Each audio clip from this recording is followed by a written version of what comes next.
So let's talk about guilt for the introduction. So as a lot of you know,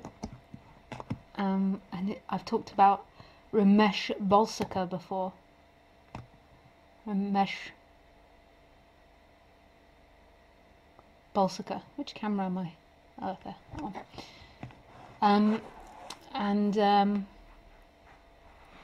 And you, if you're familiar with his teachings, latterly, not in the beginning, he began to speak very differently latterly. But latterly, he would say that liberation is the end of guilt, blame, shame, pride, and expectation. These were the 5 things that he said happiness or liberation would be the end of. And I agree and I don't agree. Actually I do agree, but it's not that I don't agree, but I have my own interpretation of it. Miss Khaleesi is barking to come in. Just see if she... Yeah.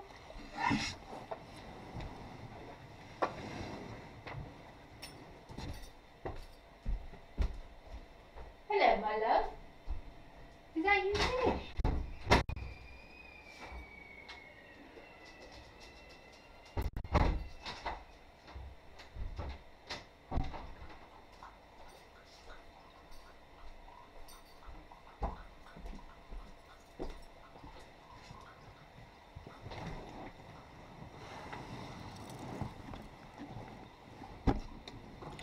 So,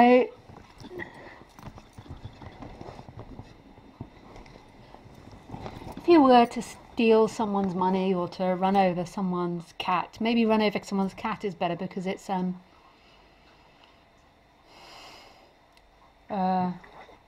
stealing someone's money most probably wouldn't happen. Or you do a business transaction with someone and that business transaction goes wrong and you lose someone a lot of money or something like this, whatever it is. I feel like guilt is maybe not the right word, but humility and remorse, like a sorriness about it, is a really important feeling. So you could say guilt, but not in the way that we as humans feel it. It's an important feeling to have. It's you can understand why we began to have these feelings, why life built those feelings into us. But what's happened with guilt is this other form of guilt where we believe we're separate and we believe we're guilty inherently, and it's not even conscious, but unconsciously we inherently feel like we've done something wrong. Oh, hello, beauty. You're coming to sit next to me. You can give me a kiss because I gave you good food. Come on then, kiss me. No.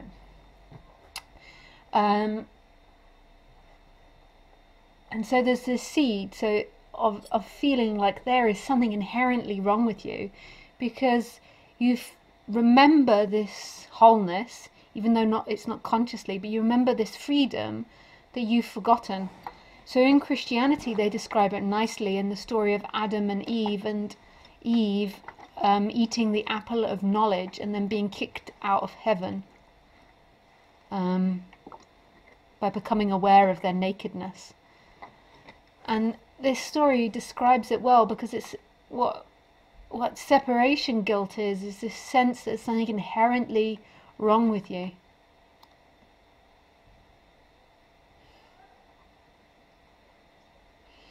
So in everything that you do, it's kind of passed on to your life, like in and through your life. Like everything you do, everywhere you go, you always feel like there's something wrong with you, like there's something you've done wrong, or there's a place that's not right.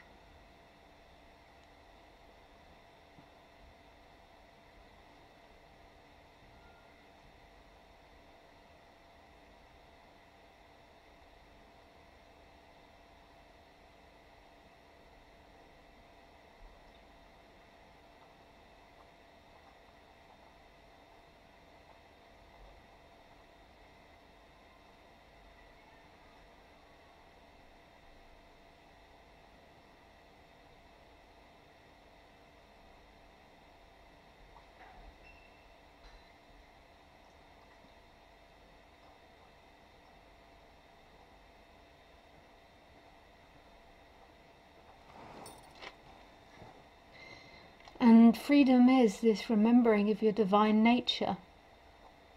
It's not that in the character form you don't feel remorse if you do something stupid or you have an accident. It's not talking about becoming arrogant or uncompassionate. It's talking about this inherent guilt that you feel for separating.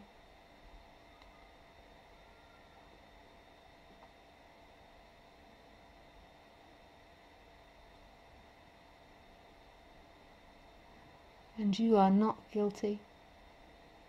You're absolutely divine. 100%.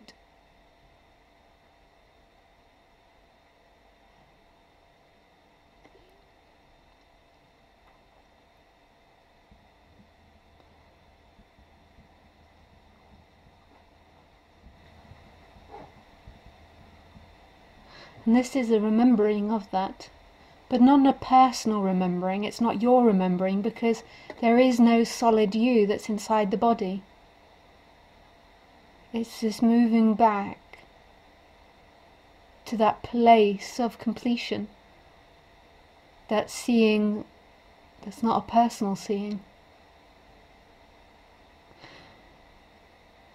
So I jump between all different ways of talking about this, and sometimes I make it sound like it's you that wakes up. But know that I'm actually pointing to there is no you. There is thoughts and feelings and sensations and this idea of you that appears in a boundless space, in this aliveness. And who you truly are is this beingness, which is nothing and everything. And this beingness is this empty perception and this sense of I am, of aliveness, of amness. And it's not separate from anything, and it isn't a thing. It's nothing and everything.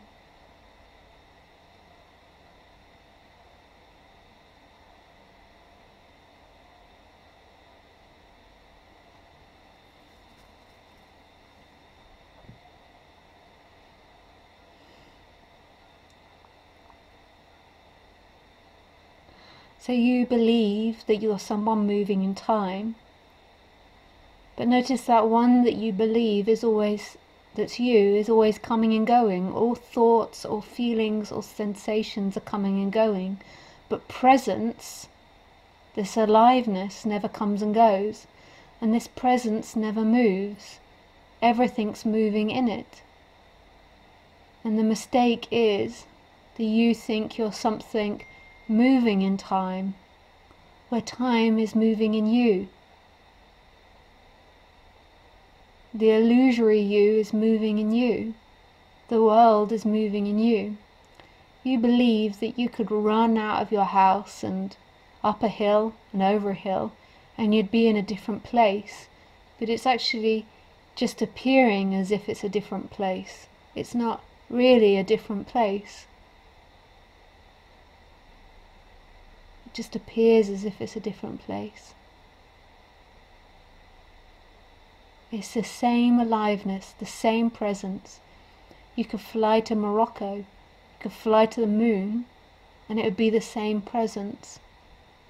You could forget everything you know. You could bump your head and forget your birthday, your body, what you look like, your feelings, your injuries, your love affairs, your dog, and it would still be the same presence. But yet, if there's no presence in a memory, that cannot be. In order for there to be a memory, there has to be something that's aware of the memory, something that perceives the memory. If there's just memory and nothing perceiving it, then it doesn't exist. Oh no. We're not doing this again, Khaleesi.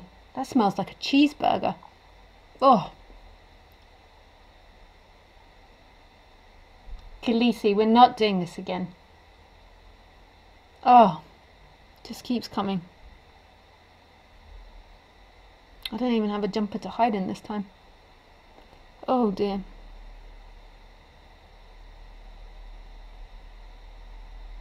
Oh, Khaleesi, I know!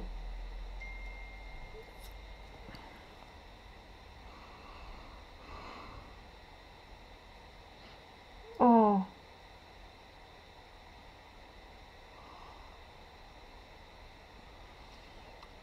Oh, Khaleesi.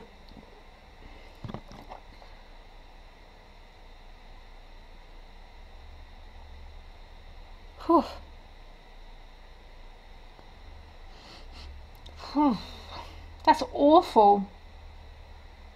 She's sniffing her butt like, oh, what's this? We know what it is. It's your butty. It's your little bottom. Woogie coo coo coo.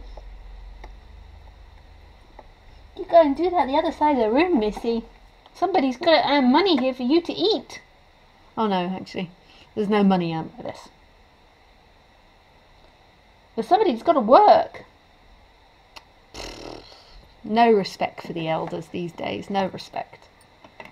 Just farts when she feels like it.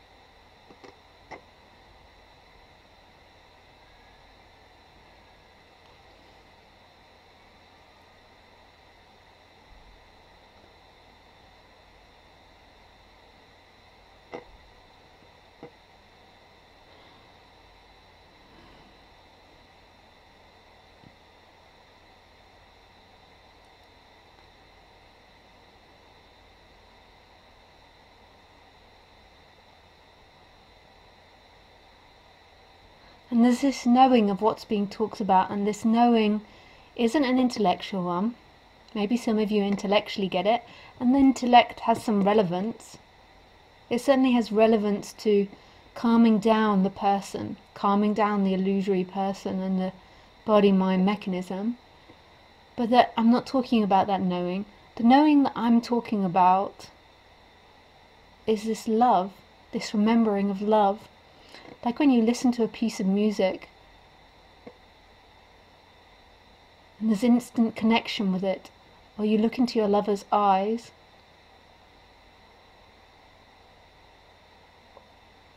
when you're seeing something really beautiful. This is the resonance that I'm talking about. This resonance that's not verbal, that's not intellectual, that's a knowing of it. I remember when I first started hearing this message, I knew what was being talked about. But in a way, when I first started hearing this message, I felt like I wasn't allowed that, like I first started hearing it when I was listening to Buddhism, and they would say, be in the moment. And even from that, I could hear it. You've got to be in the moment, you've got to be present. And even if they weren't liberated, I could hear it.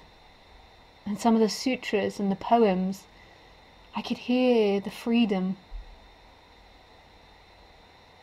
that non-separation. But I felt like I wasn't worthy of that. I felt like I wasn't allowed to feel that. I felt like that had disappointed me in the past, and that wasn't it.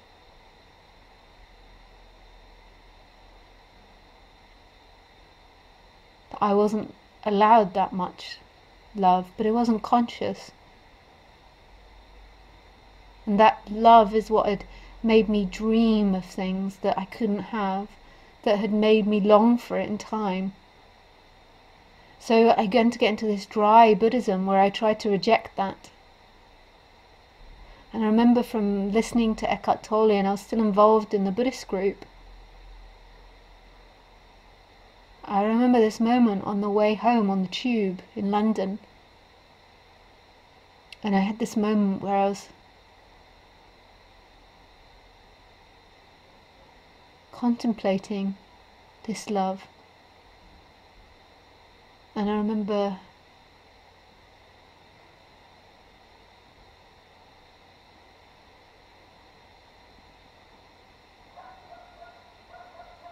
suddenly allowing myself that love. I remember I cried a lot over this. I felt like the love had betrayed me, and I wanted to reject it. And in the Buddhist group, there'd almost been a attempt to reject it, like that wasn't it. That was the bad love, that was the devil love, that was the love that got me in trouble.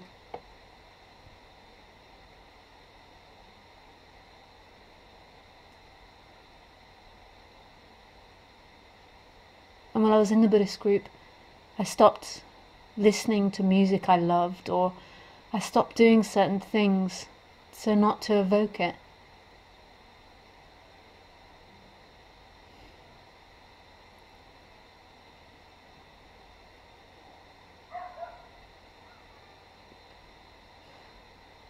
And then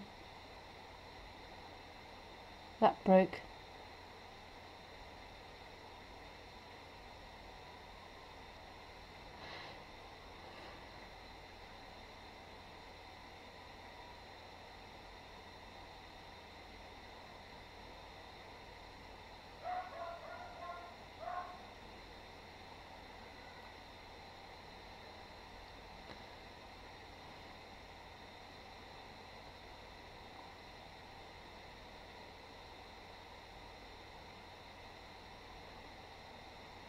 It was always about that love. It had been calling me my whole life. Not me as a person, but me as who I truly was. Through that which I loved as a person. Because when I was loving something as a person, I forgot myself.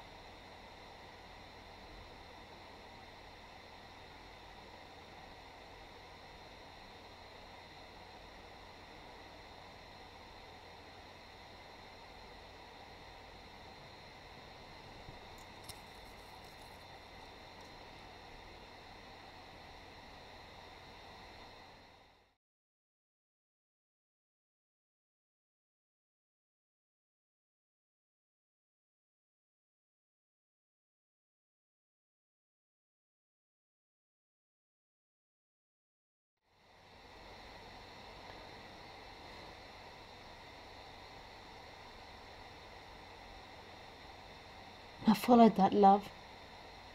I couldn't do anything else but follow it.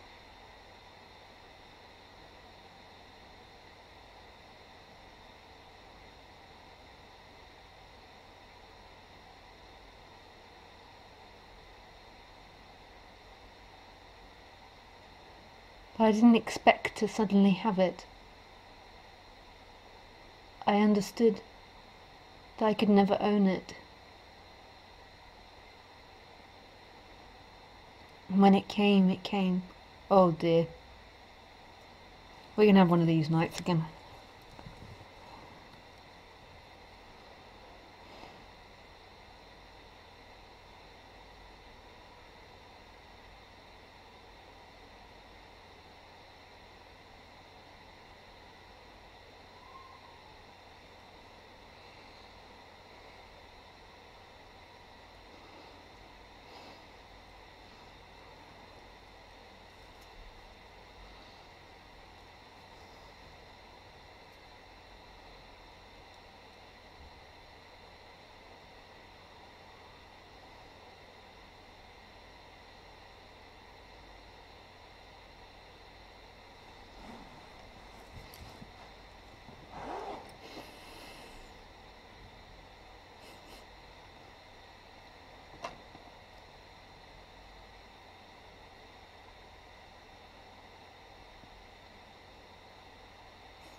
We've got a happy, tired dog who's just blissfully farting away on me.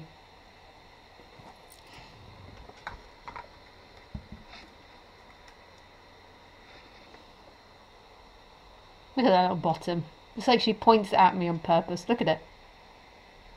You're being paranoid, Lisa. She doesn't know. What? She doesn't know that she's farting on you, Lisa. Projection. Are you a happy girl? Hey?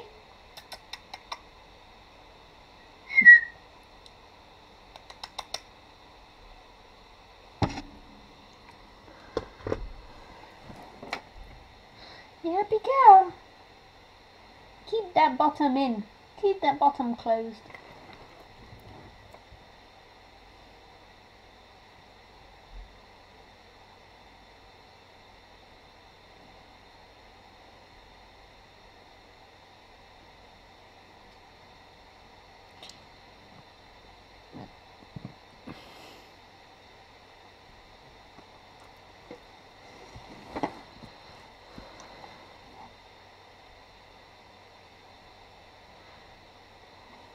Your biggest obstacle on the personal level is trying to find validation for your existence, trying to avoid that sense that you're guilty and that you've done something wrong. You're not guilty and you've not done anything wrong. It's what keeps you trapped in a small life. And when I say a small life, I don't mean a poor life or an unadventurous life. I mean a small life is in a life with loads of bounds on it, because your external life will reflect to an extent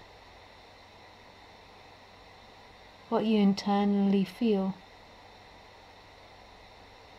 So if you feel guilty, then you'll be with someone that keeps telling you you're guilty or wrong or bad. If you feel superior and that you're better, which isn't better than the other, which isn't what I'm talking about, the absence of guilt, it's just the opposite side of guilt, then you'll attract someone that feels guilty.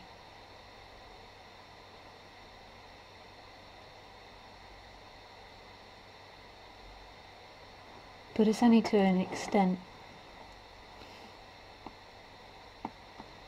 I'm not into any absolutes. Just the absolute of the divine, who you truly are, is no thing and everything. But in the flow of life, all these absolute spiritual ideas, it's like you can't be like that, because words and ideas are always changing and developing, and it's not like this or like that. It's like constantly evolving and changing. True intelligence isn't someone that's worked something out. True intelligence is someone that is open to changing their ideas.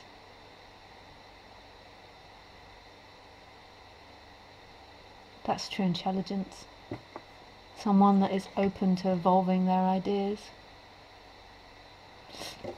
And this is something that I've struggled about with teaching non-duality over the last 5 years, is because talking about it fits into different categories in non-duality. You get some people that say it's an ever-evolving process, and you get some people that say, how can it be ever-evolving process? For who? And you get all this debate.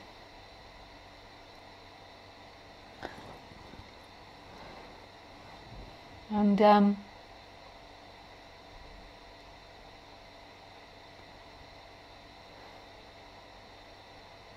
I don't like either side of the coins, like either side, because it's true, there is nobody that wakes up, so there can't be an evolution of that awakening. It's this radical seeing that there is nobody. And also it's like in my case, and I don't know if everybody's definition of waking up is the same thing, it's like this energetic shift as well, from being someone to not being someone.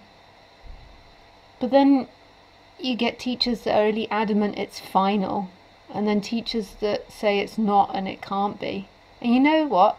I don't like either of it. And I like both of them. Like, I could say it from both sides. Like, I feel like in the Lisa world, there's been an evolution of the understanding, the evolution of teaching, the evolution of integrating it into my life, the evolution of my karmas, my habits, and my conditioning evolving to it more and more, like the Lisa character opening up more and more to that realization. But then on the other hand, that realization can't move, because all you've ever been is this no thing which is appearing as everything. It's like impossible, this subject. It really is. And I used to be more on the extreme way of speaking about it. And I like it less and less because I love it, and I like it less and less because I just have met so many people that are really into that way of speaking. They have a big arrogance about themselves on the human level. It's like, to their character, they take it on board and they play it as like a power thing. And I see that as a human thing. I don't see that as the realization part. And it's like their character then gets stuck in this kind of arrogant side of, this is the right teaching, and this is the absolute teaching, and this is the only teaching that's right, and all other teaching's wrong. And that feels like the human side saying that. Because you could contradict it 100 ways. But then on the other camp, what I don't like is that on the other camp, to me, they mix up too much the absolute and the personal. Like, they kind of imply that it happens to the person, the awakening, when it doesn't. So then it's like the person becomes more and more awakened, and that's not true either. The person can evolve more and more to that realization, but the realization has nothing to do with the person. So when I say it can evolve more and more to that realization, like, it can expand more and more in line with that realization, but that realization cannot be personal because the person doesn't exist. The person cannot awaken.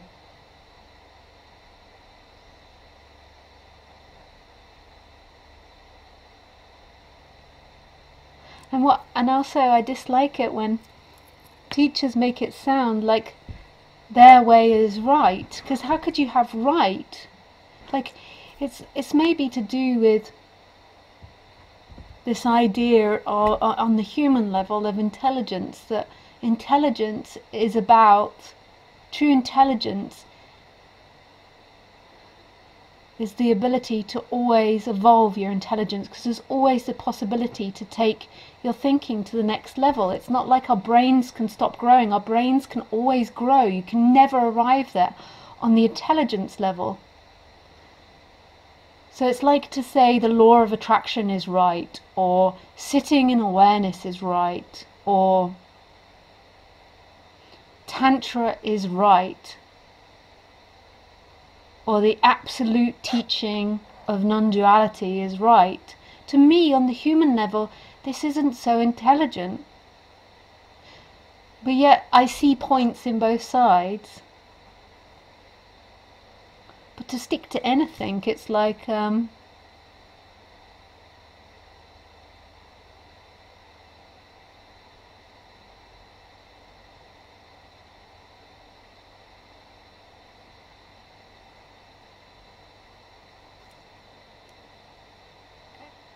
cage. So, and another thing that I've struggled with is I don't like it if people directly ask me if I'm enlightened.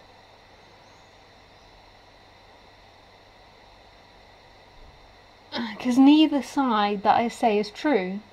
It's not that I'm not enlightened or I am enlightened, and neither feels right.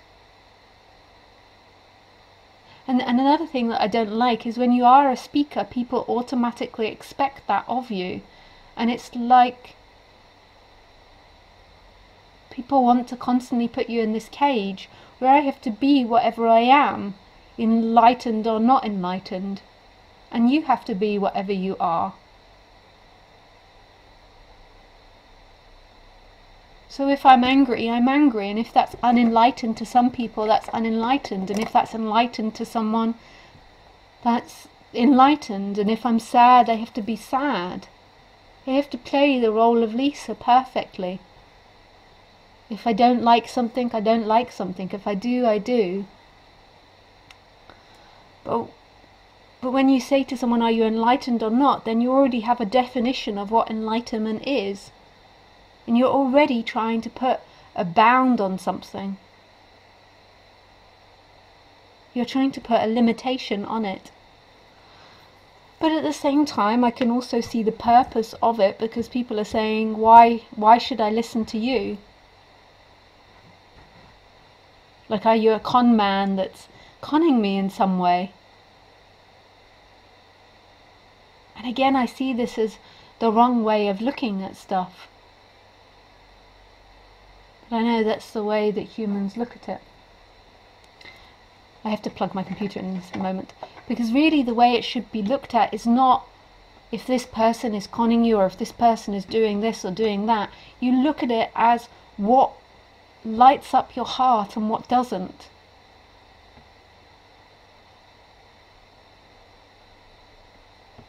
And when I say lights up your hearts, reminds you of the truth and what doesn't. And it doesn't matter if they're a real or false guru. In a way, how could you ever decide?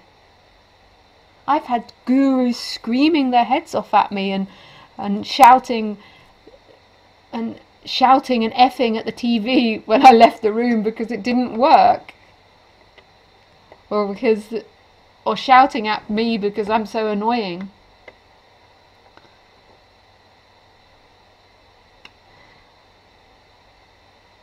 But then at the same time, I can even see by saying that, I'm also not saying, don't use that as an excuse to let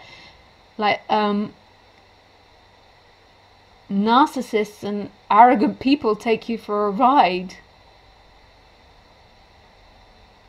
Somebody that keeps telling you they're enlightened and keeps telling you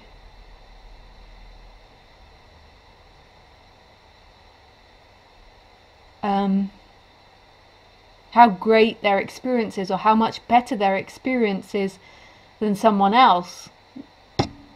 Why is somebody doing that? All these things. So, because at the same time I also see by making you question everything and not have these definite ideas, if you've got the tendency of the victim, then you're going to be running to find someone that will be your leader.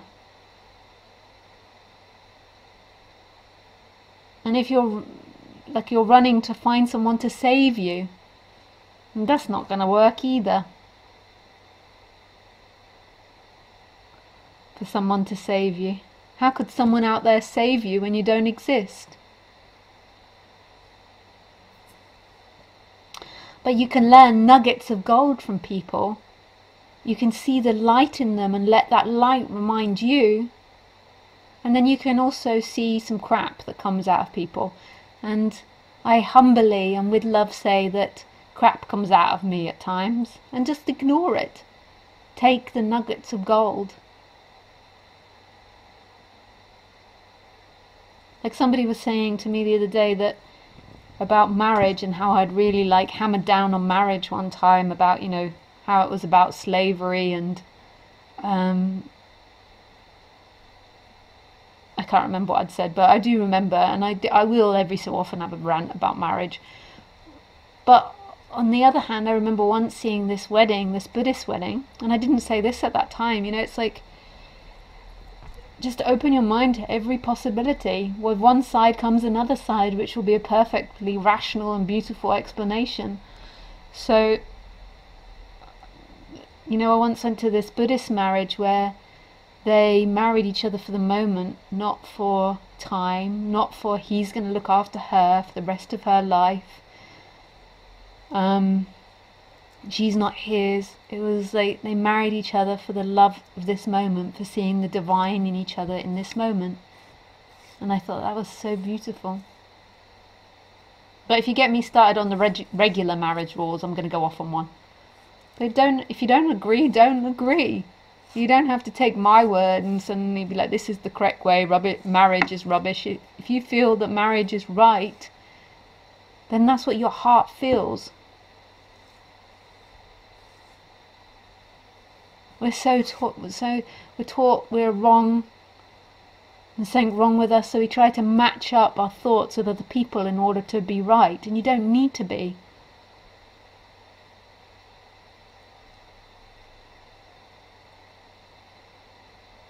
You're perfect the way you are, and so are all your thoughts and ideas, and an intelligent person that's questioned their own thoughts won't hate or dislike you for what you think.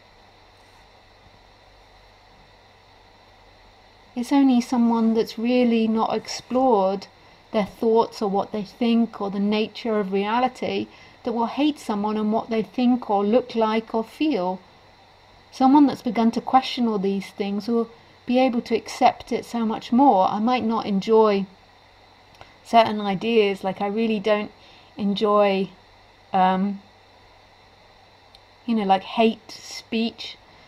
But I'm not going to hate someone that even has hate speech. How can I possibly do that when I see that when I really see that whatever appears now is a result of everything, and I am everything. I can disagree firmly with that person in the moment, but my heart can only love them because they are me. I have to really get my charger now.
So, okay, I'll take some questions. I'm so good at talking. I'm just like, I talk. You just open the mouth and all these sounds come out. And really, they mean nothing. Nothing ever can mean anything because we made up the premise of all the words. It's not like words came and then we came. We made up all the words. We made up all the meanings. So it can't ever actually mean anything. We can't ever actually go anywhere because we've made up all the sounds. So we call these sounds, these earrings. Earrings. Now that's just a sound. Ha, ha, earrings. Earrings. You really want to sit there, do you? She jumped off, but nope. She wants to sit there. I really think that it's a revenge thing. That we don't have a garden. We've got 2 balconies, but no garden. She's like, okay, we're going to revenge. When she does her talks and she's stuck in that corner, I'm going to sit here and fart. Projection, Lisa. But anyway, sorry, these are called earrings. So if I just take out and just make it a sound, ha, ha, ha, ha, and then we have this imagination of these coming up, and then we say the earrings are beautiful. Now we have an imagination of beautiful because we invented the word beautiful, so we can associate it. Beauty means a flower. Beauty means Khaleesi. Beauty means a beautiful sunset. Beauty means Lisa. Especially when she pulls that face, look. So then we have this imagination of what beauty means. We can associate it with other things that are beautiful. We don't associate beauty with dog poop or the smell of garbage, but we associate it with all these other things. So we say these earrings are beautiful, and then we feel like we've got meaning. We've associated this sound, ha ha ha, earrings are beautiful. So we've associated these sounds. So if we put it in a different language, so I'm going to put it in German now, it'd be like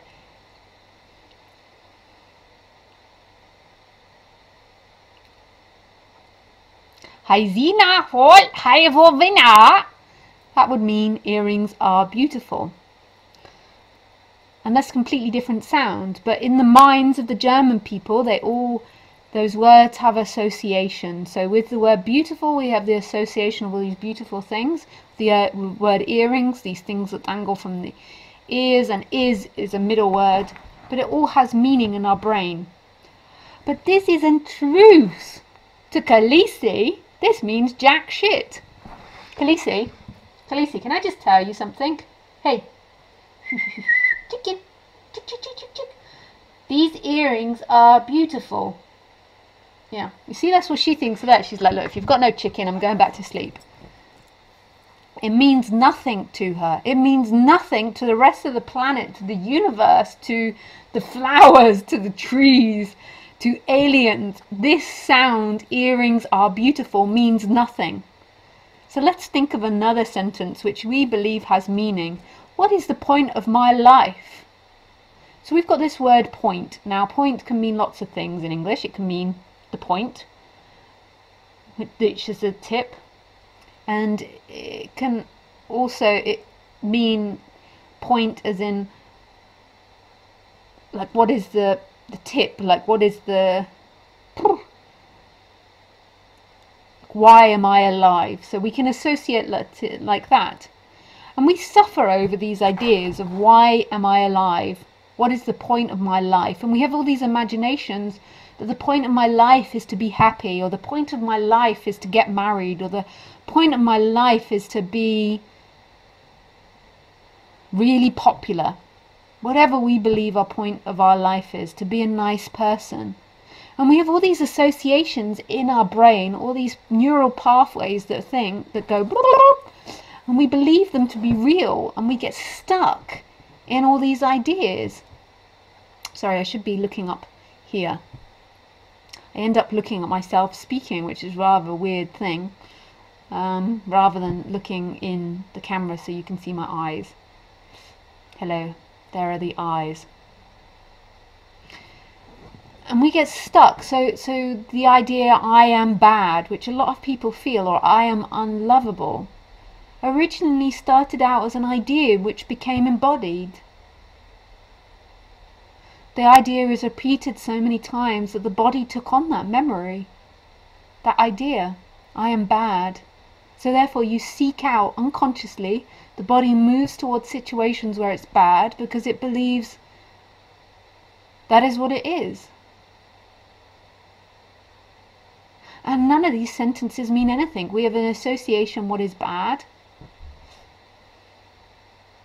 Our biggest suffering of humans, which came from thinking but became embodied, was the belief that we are a separate entity inside these bodies, and that we control our life, and that we're guilty for our life. We're responsible for our life. And we embodied it. And from that we developed all these other very complicated ideas and believed them to be true. And we feel that we're going to find truth out of these words. We're going to find freedom out of these words. And you never are. You're never going to find freedom in a word, because words don't inherently mean anything. They're something that come and go. So then we think we'll get free by getting rid of all these ideas, and that's impossible. You're never going to get rid of the embodiment and conditions of this with the way it works. But what can happen is this shift back to what you truly are, and then the body begins to relax more and more, and these ideas begin to relax. And this shift happens by speakers like myself and other speakers pointing out again and again that who you are is that which experiences that person that thinks, that has ideas, that feels like it's bad. And that experiencer is never bound to anything. And it's there the whole time, and it's got nothing to do with the body. It's looking through the body, but it's not affected by the body. It's not affected by these ideas. But what's happening, it's watching this person which feels like it's limited. And so we're speaking through this person, through this limited idea, to something which is beyond that. And in doing that, of course, we're going to relax the body-mind mechanism to an extent that has all these false beliefs. But it's not about that body-mind mechanism coming to the end of these false beliefs and ideas. It's seeing that which is beyond it. It's the body-mind mechanism relaxing enough so the light of who you truly are can shine through. And who you truly are is absolute love. This empty looking, this full of presence, this isness. And then the body-mind mechanism, when this begins to be seen, will sort itself out. And as it begins to be seen, it's seen that nobody sees it.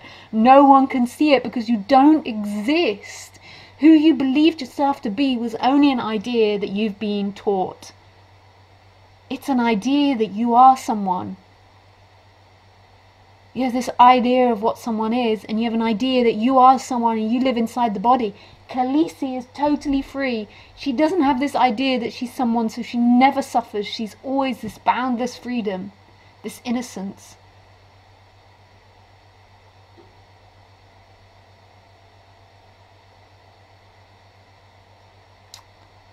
Wow, I'm getting passionate tonight. Not even had any questions, and the session's nearly over, and everyone's like, fucking hell, I just wanted to be able to speak and have my voice heard.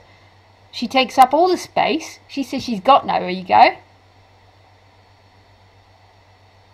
What about us? I still haven't finished. I can feel it. It's like this passion comes up and out. I have to say I am a better speaker if I'm more remote, less in the day, if I'm not speaking to someone.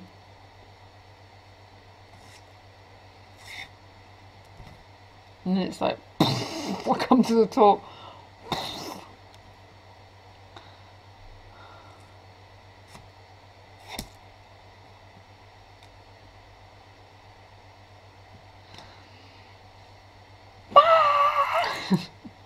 This is it. This is it. This is it, baby. It's not about your emotions. Don't look for it in your emotions. Emotions will come and go. Yesterday, the bleed of the woman started coming, and I was tired. And I went to the hairdresser, and the hair, hopefully she's not listening, was very sad. I could feel that she was very sad. Had my hair done. And after I left, I had to come home and cry. And I wasn't really crying about anything, I don't think. I just could feel this tears the whole time. It's not about emotions. Emotions come and go. And a lot of it's, not a lot, but there is quite a bit that's hormonal. But not that much. Well, for me it's not that much. Emotions come and go. You're sad, you're happy, you're pissed.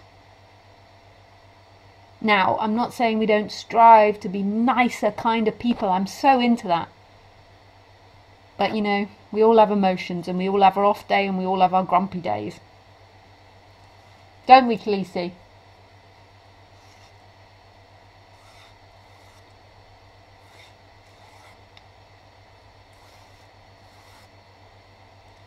You are this. You are presence. this, remember, beyond what you think, beyond what you feel. It's there in the immediacy of things, in the immediacy of what's happening. And so when I'm doing my talks, I'm kind of talking, jumping between things. I'm talking to the intellect and relaxing the person, and then I'm talking to that which is beyond, who you truly are. And ultimately I can never talk to the person because it doesn't exist. That which listens to me isn't the person. The person can't hear. The person is just a microphone. It's just a camera. Just a very complicated camera with this brain and thoughts. And then in that comes this identification that believes I am the camera. I am this person. I am the thinker. And then you suffer for believing that it's your choice, your life, and that you've got to have a happy life. And you fail to remember that you made up the word happy and you made up the word life, and you're trying to live a happy life, and you made up that whole notion. So you could also tell yourself, I am living a happy life, because you made up the whole freaking thing. You made up the test. You made up the grades of what a happy life is. And I can tell you what a happy life is what's happening, is your nature. The rest is, it's nice to live in the sunshine, it's nice to live in the heat, it's nice to have a Khaleesi, but that is not a happy life. A happy life is the movement back to who you are, because when you think it's your life and you've got to be happy, you always feel vulnerable to it and separate from everything, and your obsession is yourself.